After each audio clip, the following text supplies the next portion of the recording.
Movie की starting में हम ताइसुक नाम के एक लड़के को देखते हैं जो कि अलग अलग ग्रुप के बाहर जाकर फूड टेम्पलेट लगाता है और सारे फूड टेम्पलेट लगाने के बाद अपनी बाइक लेकर चला जाता है। नेक्स्ट डे वो वापस आता है और जिस घर के बाहर भी अभी तक फूड टेम्पलेट लगा हुआ है अपनी मास्टर की हेल्प से उस घर का लॉक खोलकर अंदर घुस जाता है। इस घर का मालिक अपनी फैमिली के साथ बाहर वेकेशन पर गया होता है। ताइसुक चोर नहीं होता है, दरअसल उसके पास रहने के लिए घर नहीं है, इसीलिए वो रोज अलग अलग घरों में जाकर फूड टेम्पलेट लगाता है। अगर उस घर के बाहर अगले दिन भी फूड टेम्पलेट लगा होता है यानी उस घर के मालिक अब भी घर पर नहीं है। ताइसुक उस घर में घुस जाता है। घर में आने के बाद वो नहाता है, कपड़े धोता है एंड जो भी उस घर के इलेक्ट्रॉनिक डिवाइस खराब हो रखे होते हैं ताइसुक उन्हें ठीक कर देता है। फिर वो थोड़ी देर टाइम पास करता है, उस घर की फैमिली फोटो के साथ अपनी फोटो क्लिक करता है। जैसे ही घर का मालिक वापस आ जाता है ताइसुक चुपके से घर से निकल जाता है। एक दिन ताइसुक एक बड़े बिजनेसमैन के घर में घुस जाता है, लेकिन उस बिजनेसमैन की वाइफ अभी घर में ही होती है जिसका नाम सुनवा होता है। सुनवा का हस्बैंड उसे बहुत बुरी तरह से मारता पीटता है, उसके साथ जबरदस्ती करता है, इसीलिए वो चुपचाप साइड में बैठकर रो रही होती है। ताइसुक उसे नोटिस नहीं करता है लेकिन वो औरत उसे नोटिस कर लेती है। सुनवा पहले एक मॉडल थी लेकिन शादी के बाद उसने अपना सारा काम छोड़ दिया। घर में आने के बाद ताइसुक एक मैगजीन को देखने लगता है जिसमें सुनवा की फोटोज होती है। तभी फोन पर सुनवा के हस्बैंड का एक वॉइस मैसेज आता है जिसे ताइसुक इग्नोर कर देता है। फिर ताइसुक सुनवा की फोटो के साथ अपनी फोटो क्लिक करता है, खाना बनाकर खाता है। इसके बाद वो गार्डन में जाकर गोल्फ खेलने लगता है। सुनवा उसको ये सब कुछ करते हुए चुपचाप देख रही होती है। शाम को शावर लेने के बाद ताइसुक सोने जाता है, तभी उसको अचानक सुनवा दिखती है जिसको देखने के बाद वो घबरा जाता है। दोनों कुछ भी नहीं बोलते हैं, बस एक दूसरे को ही देख रहे होते हैं।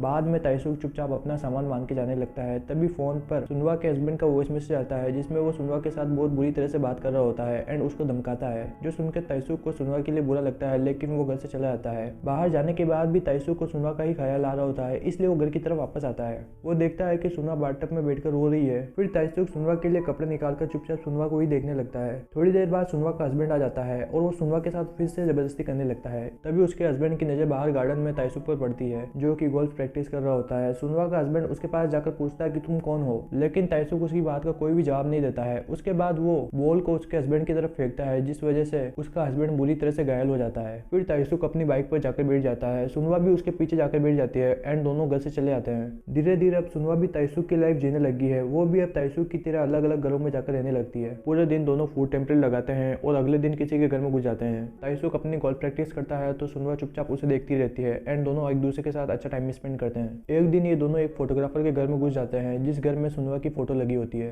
ताइसुक उस फोटो को एक पजल फॉर्म में कन्वर्ट कर देता है, लेकिन इतने दिन हो गए दोनों ने अभी तक कुछ भी बात नहीं की होती है, फिर भी ये एक दूसरे को अच्छी तरह समझते हैं। घर से ज्यादा टाइम दोनों फैमिली फोटो के साथ अपनी फोटो क्लिक करते हैं। अगले दिन ताइसुक और सुनवा एक बॉक्सर के घर में घुसते हैं जिसकी फैमिली अभी हवाई के लिए वेकेशन पर गई हुई होती है। घर में आने के बाद ये थोड़ा बहुत टाइम पास करते हैं। ताइसुक सुनवा के कहने पर उसके बाल भी काटता है। शाम को दोनों ड्रिंक करने के बाद एक साथ सो जाते हैं, लेकिन रात में बॉक्सर अपनी फैमिली के साथ घर पर आ जाता है और अपने घर में इन दोनों को देखकर बॉक्सर का दिमाग खराब, वो ताइसुक को पीट पाट कर उसको भगा देता है। रास्ते में ताइसुक फिर से अपनी गोल्फ प्रैक्टिस करने लगता है, लेकिन इस बार रस्सी टूट जाती है और बॉल जाकर सामने की कार में बैठी एक औरत पर लगती है जिस वजह से उसकी मौत हो जाती है। ताइसुक की वजह से एक बेगुनाह औरत ने अपनी जान गंवा दी, इस वजह से ताइसुक बहुत दुखी होता है। सुनवा उसको हिम्मत देकर थोड़ा कंफर्ट फील कराती है। अगले दिन फिर से ये दोनों टेम्पलेट चिपकाने निकल जाते हैं और रात में एक घर में घुस जाते हैं जहाँ पर फर्स्ट टाइम ये दोनों किस करते हैं एंड अगले दिन वापस एक स्लम एरिया में निकल जाते हैं। लेकिन इस बार ये जिस घर में घुसते हैं उस घर में मालिक की लाश पड़ी होती है, लेकिन पुलिस को बताने के लिए चुपचाप उस बॉडी को वहीं पर दफना देते हैं। इसके बाद दोनों खाना बनाकर खाते हैं, लेकिन अगले दिन उस घर के मालिक का बेटा वापस आ जाता है जो कि अपने घर में इन दोनों को देखकर हैरान होता है और वो पुलिस को बुला लेता है। पुलिस इनसे पूछताछ करती है लेकिन ये दोनों कुछ भी नहीं बोलते हैं और उनको लगता है कि शायद इन दोनों ने ही उसका मर्डर किया होगा, इसलिए इनको जेल होती है। लेकिन सुनवा का हस्बैंड झूठी कहानी बनाता है कि मेरी वाइफ को इसने किडनैप करके रखा है, इसलिए वो सुनवा को छुड़ाकर अपने साथ लेके जाता है। फिर सुनवा का हस्बैंड पुलिस वाले को पैसे देकर ताइसुक को अपने पास लाने को कहता है। पुलिस वाला ताइसुक को उसके पास लेकर आता है तो वो ताइसुक से अपना पुराना बदला लेता है जैसे कि बॉल मारकर, जिस वजह से ताइसुक बुरी तरह से घायल हो जाता है। पुलिस सुनवा के हस्बैंड को रोकती है और ताइसुक को वापस अपने साथ जेल में लेके जाती है। जेल में जाने के बाद ताइसुक इमेजिन करके गोल्फ प्रैक्टिस करने लगता है। उसके सेलमेट्स को लगता है कि शायद ये पागल है, लेकिन थोड़ी देर बाद वो भी इसका मजा लेने लगते हैं। पुलिस ताइसुक को वहां से निकालकर एक अलग कमरे में रखती है। उस कमरे में आने के बाद ताइसुक प्रैक्टिस करने लगता है जिससे वो किसी को बिना दिखे कहीं पर भी जा सकता है। काफी दिनों तक वो ऐसी प्रैक्टिस करता है। दूसरी तरफ सुनवा का हस्बैंड फिर से उसके साथ जबरदस्ती करने की कोशिश करता है, लेकिन अब सुनवा बदल चुकी है और वो अपना सेल्फ डिफेंस करना जानती है। जेल में ताइसुक छुप जाता है। जब पुलिस को अंदर कोई भी नहीं दिखता है तो वो अंदर आती है,